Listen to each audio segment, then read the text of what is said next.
tal? ¿Cómo están? Bienvenidos a la edición central de Congreso Noticias. En los siguientes minutos les presentaré un resumen informativo del acontecer parlamentario. Antes, los invito a ver nuestros titulares. Pleno del Congreso inició debate del presupuesto para el año fiscal 2016. Sesión contó con la presencia del Consejo de Ministros y los presidentes del Poder Judicial y el Tribunal Constitucional. Debate continuará este jueves y viernes. Presidente del Congreso, Luis Iberico, se pronunció respecto al proyecto que amplía el mandato de los rectores universitarios y pidió un debate alturado con votación determinante. Ministro de Educación señaló que extender mandato a rectores sería un retroceso en los esfuerzos por mejorar la calidad de la enseñanza en el país. Congreso de la República se sumó a la conmemoración por el Día Internacional de la No Violencia contra la Mujer y exhortó a las víctimas a no quedarse calladas y denunciar a su agresor. Defensoría del Pueblo y organizaciones no gubernamentales de derechos humanos pidieron respaldar la propuesta para crear una ley de búsqueda de personas desaparecidas. De inmediato damos pase a nuestro compañero Walter Copa, quien nos tiene todos los detalles de la sesión vespertina del Pleno del Congreso. Adelante, Walter. Gracias, Estudios. La sesión vespertina del Pleno se inició con un debate sobre la necesidad de poner en discusión el proyecto de ley que propone la extensión de la vigencia de un grupo de rectores de universidades públicas. Sin embargo, el presidente del Congreso, Luis Iberico, aclaró por acuerdo de la Junta de Portavoces este tema se había diferido hasta la segunda semana de diciembre. Zanjado este tema, se puso a discusión la autógrafa del proyecto de ley que propone la derogatoria del decreto legislativo 1198, que modifica el artículo 6 de la ley 28296, referida a la Ley General del Patrimonio Cultural de la Nación. Este decreto legislativo autorizaba a las empresas privadas a administrar hasta por 10 años el patrimonio cultural de nuestro país, lo que les permitiría, según varios congresistas, millonarios ingresos producto del turismo. A favor de esta iniciativa, finalmente, se votó por la insistencia. Fue aprobada esta por 80 votos a favor, 7 en contra y 6 abstenciones. Posteriormente, con la presencia de ministros de Estado, se ha iniciado en esta sesión plenaria la sustentación del dictamen del proyecto de ley de presupuesto general de la República 2016, que asciende a más de 138.000 millones de soles, hecho que ha sido materia de exposición por el titular de este grupo de trabajo, el congresista Teófilo Gamarra, quien, según dijo, el presupuesto fortalece las iniciativas del gobierno, temas relacionados como inclusión social, por ejemplo, mejora de la educación y la salud. Respecto al sector educación, ha dicho que este presupuesto equivale al 3,85% del Producto Bruto Interno, superior al 3,5% otorgado en el presente año. Ha destacado asimismo que se permitirá promover así la calidad del servicio de los servicios, del servicio docente, en este caso ha señalado, entre otras medidas. En lo que se refiere al sector salud, ha informado que el presupuesto permitirá continuar con la estrategia Incluir para Crecer. Se otorga un mayor presupuesto en este sentido. Asimismo, ha añadido que el monto planteado en el proyecto de presupuesto va a permitir continuar cerrando la brecha en lo que se refiere a infraestructura pública, invertir en defensa nacional y seguridad ciudadana, combatir de esta manera la delincuencia que genera preocupación a la ciudadanía, así como el crimen organizado y el narcotráfico. También se ha dicho que se va a impulsar la política de diversificación productiva. Siguiendo con este desarrollo de la sesión, luego se sustentó el proyecto de endeudamiento del sector público para el año fiscal 2016 y la ley de equilibrio financiero. Según el acuerdo, la sustentación de los pliegos presupuestales de los ministros y organismos autónomos se suspendió para este jueves a partir de las 9 de la mañana. Finalmente, el Pleno del Congreso aprobó por 86 votos a favor y 4 abstenciones el viaje del presidente Ollanta Humala a la cumbre sobre cambio climático COP21 que se va a realizar en la ciudad de París, Francia. Las sesiones inician el lunes 30. La resolución legislativa que autoriza el viaje del presidente faculta a ausentarse del país entre el 28 de noviembre y el 3 de diciembre, días en que se desarrollará esta 21ª conferencia de las partes COP21, también llamada Cumbre Mundial sobre el Cambio Climático. Este fue el desarrollo de esta sesión plenaria. Adelante ustedes en Estudios Centrales. El presidente del Congreso, Luis Iberico, sostuvo que parte de las funciones del Poder Legislativo es tratar cualquier tema controversial de manera democrática, con un debate alturado y una votación determinante. Fue al referirse a la denominada Ley Cotillo sobre el mandato de los rectores. Luis Iberico aclaró que fue la Junta de Portavoces la que acordó poner en la agenda del Pleno del jueves 12 pasado el proyecto de ley que amplía el mandato de los rectores que fueron elegidos antes de la promulgación de la nueva ley universitaria. En ese sentido, negó que ello signifique respaldar dicha propuesta. Vamos a ver qué va a ocurrir tanto con la ley esta de la permanencia de rectores y vicerrectores, como también, por supuesto, con la ley del patrimonio cultural del Perú, que también es un tema pendiente. Respecto a la despenalización del aborto en casos de violación, señaló que los miembros de la Comisión de Constitución decidirán si procede o no la reconsideración a la votación que archivó el referido proyecto. Como todo en el Congreso se decide por votos, y si los votos mayoritarios, la opinión mayoritaria de los representantes de la ciudadanía que están en el Congreso de la República es archivar, pues se archiva. Entiendo que se va a presentar una propuesta para reconsiderar la votación, veremos qué sucede en la Comisión de Constitución. Mientras tanto hay que seguir avanzando con muchos otros proyectos de ley. Por último, reiteró que esta semana es fundamental el debate y aprobación del presupuesto general de la República para el próximo año. Y en una conferencia en el Hall de los Pasos Perdidos, el ministro de Educación, Jaime Saavedra, se pronunció sobre la propuesta de extender la permanencia de los rectores que no acataron la ley universitaria.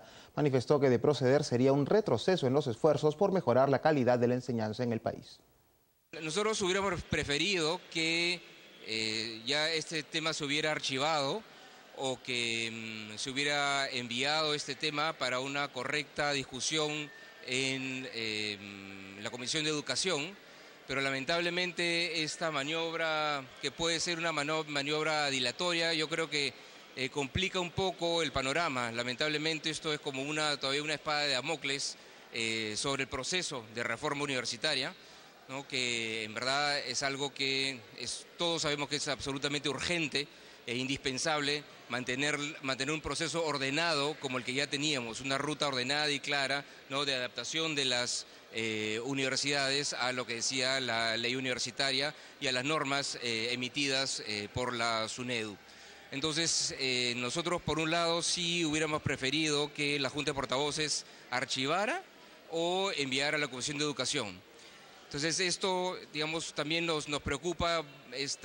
Vamos a estar varias semanas sin saber exactamente cuál es la posición ya del Congreso. Ahora, por otro lado, sí nos parece interesante y nos parece muy favorable que hayan varias bancadas que hayan presentado ya una posición contraria, ¿no? a esta ley Cotillo. Yo creo que eso es importante, pero sí hubiéramos preferido que este tema se cerrara de una vez para poder continuar con el proceso de reforma universitaria. A su llegada al Palacio Legislativo, el ministro del Ambiente, Manuel Pulgar Vidal, se manifestó sobre el presupuesto para su sector en el próximo año. Además, informó que la COP21 en Francia se realizará de todas maneras, pese a los recientes atentados terroristas.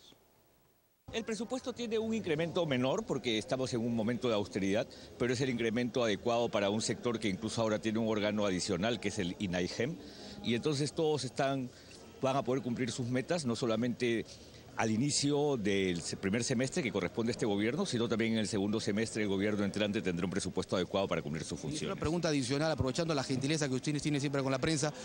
¿Esta situación internacional que está viviendo el mundo podría afectar de alguna manera la realización de la COP21 en Francia? No, de ninguna manera. Hay que tener en cuenta que la COP21 sí se va a realizar, así ha sido confirmado por Francia. Estamos trabajando muy de la mano, de manera ejemplar, entre Perú y Francia, y estoy seguro que la COP21 será un éxito. Y al ser un éxito, le estaremos diciendo también no al terrorismo internacional, que es la otra amenaza que hoy día enfrenta el planeta.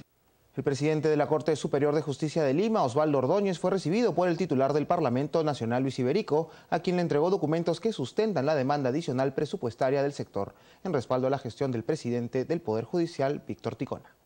Dar un mejor servicio, aliviar la carga procesal y trabajar eficientemente con el Código Procesal Penal y el procesal laboral son metas que tienen trazadas las autoridades del sector justicia, quienes además plantean incorporar a la sociedad civil en los órganos de control. Venimos en respaldo de la gestión que viene realizando el señor presidente del Poder Judicial en una demanda adicional mínima de presupuesto. Como es de conocimiento público, ya el Ministerio de Economía y Finanzas ha elaborado el proyecto de presupuesto, en el cual solo se ha asignado al Poder Judicial 1.802 millones, cuando nosotros requerimos 2.900 millones. Entonces, el equipo técnico del Poder Judicial y el señor presidente del Poder Judicial y su Consejo Ejecutivo han elaborado una demanda mínima adicional de 410 millones de soles. Ordóñez alertó que no podrán cumplir sus objetivos debidamente si no se atiende la demanda adicional planteada debido al malestar que existe entre los trabajadores del Poder Judicial por sus bajas remuneraciones. Lamentablemente, los trabajadores del Poder Judicial ahora en este momento son los peor remunerados del sector público. Entonces, y la brecha entre los trabajadores y los magistrados se ha ampliado y eso está generando un normal malestar y va a crear, si no se atiende esto, aunque sea mínimamente como se está pidiendo, va a crear una inestabilidad el próximo año que no vamos a poder cumplir los objetivos y las metas institucionales, porque los trabajadores son pieza clave e importante en el proceso de producción jurisdiccional, ¿no? Cabe señalar que los trabajadores del Poder Judicial y del Ministerio Público se encuentran en huelga indefinida desde el lunes último en reclamo de un aumento presupuestal a sus pliegos que permita un aumento de sus sueldos. Al regresar, Congreso de la República conmemora Día Internacional de la No Violencia contra la Mujer. Recuerde que puede acceder a nuestro portal web o seguirnos a través de nuestras cuentas en las redes sociales de Facebook, Twitter y nuestro canal en YouTube. Ya volvemos.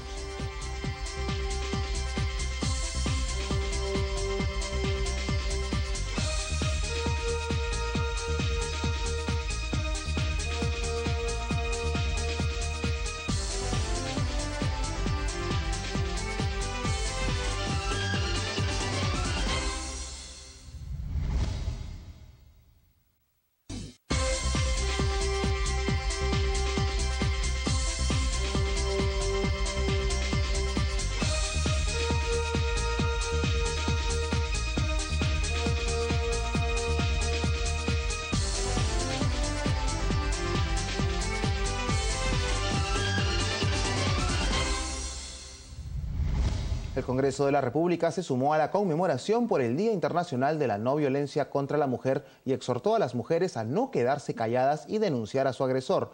El evento contó con la participación del presidente del Parlamento, Luis Iberico, y congresistas de diversas bancadas. En el mundo, 1 de cada 3 mujeres ha sufrido violencia física o sexual en su vida, cifra que refleja una pandemia de proporciones mundiales. Por ello, las Naciones Unidas determinó que cada 25 de noviembre se conmemore el Día Internacional de la No Violencia contra la Mujer, a fin de reflexionar sobre esta grave situación y proponer medidas para contrarrestarla. Precisamente, el titular del Parlamento, Luis Iberico, al inaugurar el evento en la Plaza Bolívar, organizado por la Mesa de Mujeres Parlamentarias, hizo una invocación al respecto. Estamos trabajando por la mujer, estamos trabajando por sus derechos y todos tenemos que saber amar a nuestras mujeres, respetar a nuestras mujeres y hacer valer sus derechos desde el Palacio Legislativo y desde donde estamos. Quiero saludarlas a todas ustedes, mujeres, madres, hermanas, hijas. Quiero saludar, por supuesto, también a mi esposa, con la que tengo ya 25 años de casado. Acompañada de la titular de la Mesa de Mujeres Parlamentarias, Luisa María Cuculiza, la primera vicepresidenta del Parlamento, Natalie Condori, defendió los derechos de las mujeres y recordó que es el Estado quien debe ser el primer defensor de ellas. Ambas coincidieron en que las féminas víctimas de cualquier modalidad de violencia no callen. Que la violencia y esa esfera de violencia sea rota por cada una de ustedes, de nosotras. Todos educamos a hijos. No hagamos que esos hijos mañana, más tarde, sean transgresores. Hagamos que ese esquema y esa esfera de violencia se rompa en nuestro país. Yo les pido a cada una de ustedes que me escucha que si por ahí han sufrido violencia familiar, nunca más la acepten. Estamos en el Congreso, muchísimas congresistas para ayudarlas, para sacar adelante. No tengan miedo de quedarse solas, jamás. Ayer ya entró en vigencia la ley, la nueva ley, gracias al presidente y a todos los congresistas que apoyamos esto, para que los trámites sean más rápidos y que las autoridades sí protejan a las mujeres violentadas. Las exministras de la Mujer, Ana Jara y Carmen Umonte, y parlamentarios como Johnny Lescano, Eduardo Nayat, así como Zenaida Uribe, Leila Chihuán y Rosa Núñez, entre otras, participaron del evento y a la vez hicieron un llamado a todas las mujeres que son víctimas también de violencia sexual, psicológica, física y o verbal. Estas últimas 4 las más frecuentes en nuestro país. Al acto se sumaron artistas como Leslie Chao, quien compuso un tema dedicado a la no violencia a la mujer. Siempre más fuerte. Una palabra, una mirada que puede todo destruir. Y yo tengo muchas fans que me escriben y me dicen, Leslie, me han golpeado, Leslie han abusado de mí. Y no sabía cómo llegar a todas, porque son muchas. Y muchas más que de repente no han escuchado mi música. Entonces con este videoclip quiero hacerlas recapacitar y decir que nosotras las mujeres somos fuertes, siempre vamos a ir para adelante y tenemos que, más que todo, hacernos respetar.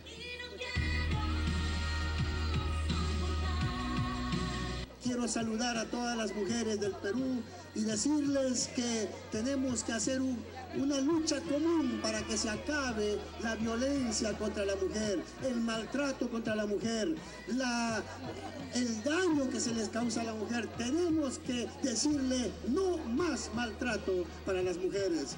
Diferentes organizaciones de hombres y mujeres se congregaron en la Plaza Bolívar del frontis del Palacio Legislativo para, junto a los parlamentarios, expresar su rechazo a la violencia que sufren las mujeres cada día, y que en los últimos 12 meses, según cifras del Instituto Nacional de Estadística e Información, INEI, el 12% de mujeres entre los 15 y 49 años sufrió violencia de parte de sus parejas.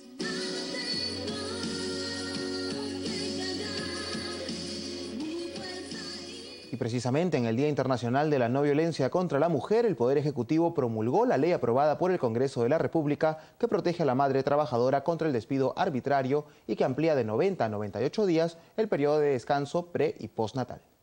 La norma modifica la Ley de Productividad Competitividad Laboral precisando que es nulo el despido que tenga por motivo el embarazo, el nacimiento y sus consecuencias o la lactancia. Si ocurre en cualquier momento de la gestación o dentro de los 90 días posteriores al nacimiento, de acuerdo al texto publicado en las normas oficiales, dicha disposición se aplica siempre que el empleador ha sido notificado documentalmente del embarazo en forma previa al despido y no enerva la facultad del empleador de despedir por causa justa.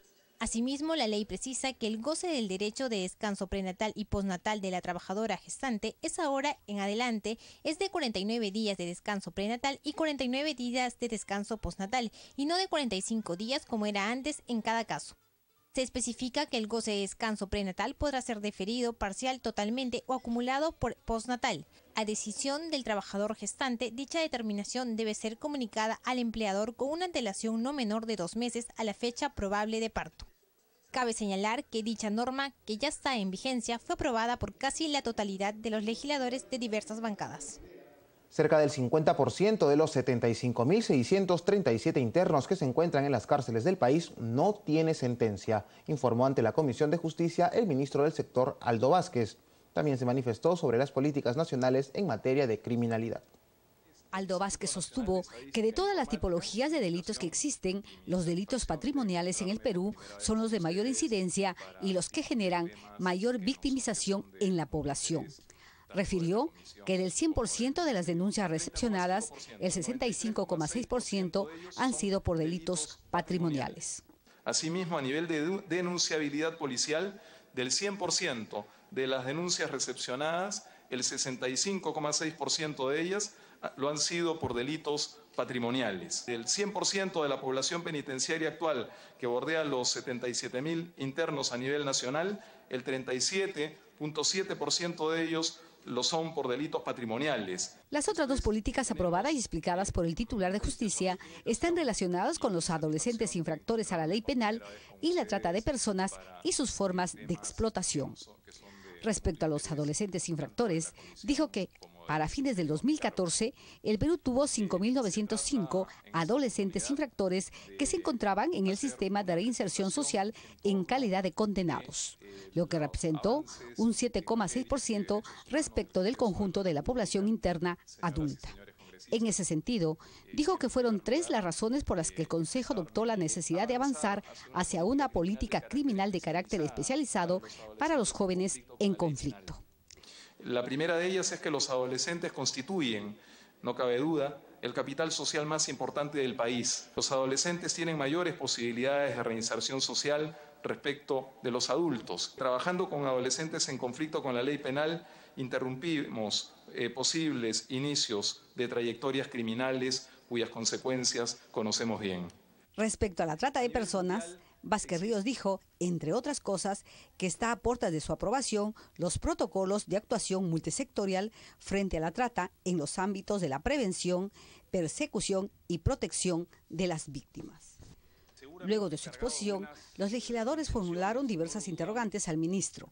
Marta Chávez y Pedro Espadaro expresaron su extrañeza por el sistema carcelario que, por un lado, niega un teléfono fijo a un interno, mientras que en otros penales los presos tienen televisión, celulares y hasta discotecas. Espadaro también dijo que el actual gobierno no había construido una cárcel decente. Todos los ministros que han transitado por esta comisión han señalado que siguen analizando la situación penitenciaria del país. Y seguramente que el 28 de julio del próximo año culminarán con ese análisis y van a pasar a la historia como el gobierno en donde se ha incrementado la inseguridad ciudadana en el país, no ha construido un solo penal decente, adecuado. El titular de Justicia también refirió que de los 75.637 internos que se encuentran en los diferentes establecimientos penales del país, 38.243 están procesados y solo 37.394 con sentencia. Los integrantes de la Comisión de Economía aprobaron prorrogar por 3 años las exoneraciones tributarias en temas en favor de la Amazonía, minería e hidrocarburos. La Comisión de Economía aprobó distintos proyectos referentes a las exoneraciones que vencían este 31 de diciembre. La prórroga fue extendida por 3 años como plazo máximo en temas tributarios. La primera de ellas fue aprobada por unanimidad y se refiere al desarrollo de las inversiones y promoción en la Amazonía. Los congresistas Rolando Reategui y Norman Lewis, representantes de la región San Martín y Loreto respectivamente, explicaron la importancia de prorrogar la norma anterior y los beneficios para la población. Creo que es importante que esta exoneración vaya unos 3 años más, tal como dice la ley, y como le digo, es simple y ayudará a que esta parte importante del país, esta zona importante, pueda seguir surgiendo en base a su esfuerzo y su trabajo. Permite, digamos, mejorar la capacidad productiva de inversión en bienes de capital para la producción y para subsanar situaciones que son de conocimiento, cuál es el aislamiento y las dificultades que tiene la Amazonía y que producto de eso estas 2 leyes fueron parte de la compensación por una situación que vive la Amazonía. Antes de votar en bloque, el presidente de la Comisión de Economía, Modesto Julca, autor de uno de los proyectos, explicó en el tema de las exoneraciones en la actividad minera y exploración de hidrocarburos. En principio se refieren a la prórroga en el tema de minería y hidrocarburos en el tema de preinversión. Eso creo que es un tema que quede claro y está incluido toda la minería, pequeña, mediana, grande. Otro de los proyectos aprobados fueron los relacionados a las donaciones al exterior e importaciones en misión diplomática, la emisión de dinero electrónico, productos e insumos para la agricultura, al servicio del transporte terrestre de pasajes, servicio de carga exterior, expendio de comida en comedores populares y actividades culturales y deportivas, todas ellas prorrogadas hasta el 31 de enero del 2018. Y en instantes piden crear ley de búsqueda de personas desaparecidas. Más información tras una nueva pausa aquí en la edición central de Congreso Noticias.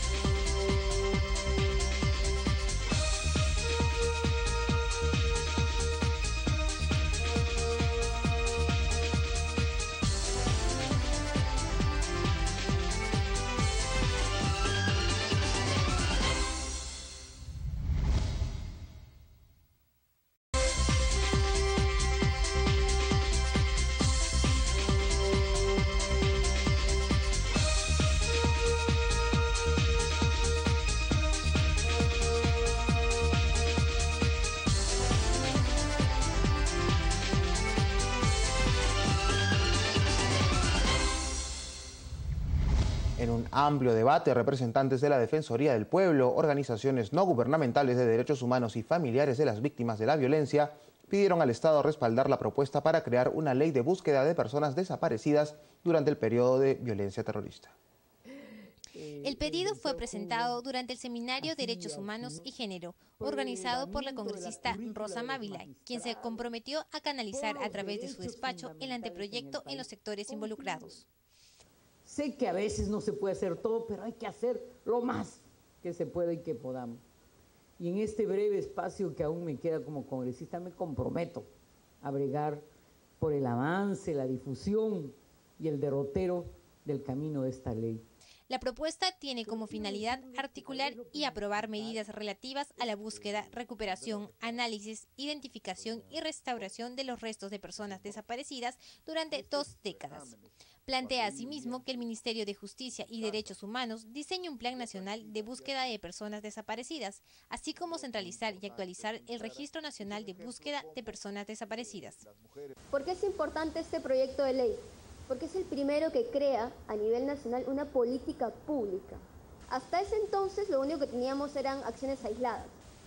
Han habido también acciones aisladas por parte de Comisei, que les he comentado, o las acciones que ha llevado la Coordinadora de Derechos Humanos, como ha comentado acá nuestro compañero Miguel Hugo. Pero este proyecto de ley que tenemos en nuestro file sería el primero que toque el tema a nivel integral, a nivel nacional, ¿no? Para unificar esfuerzos.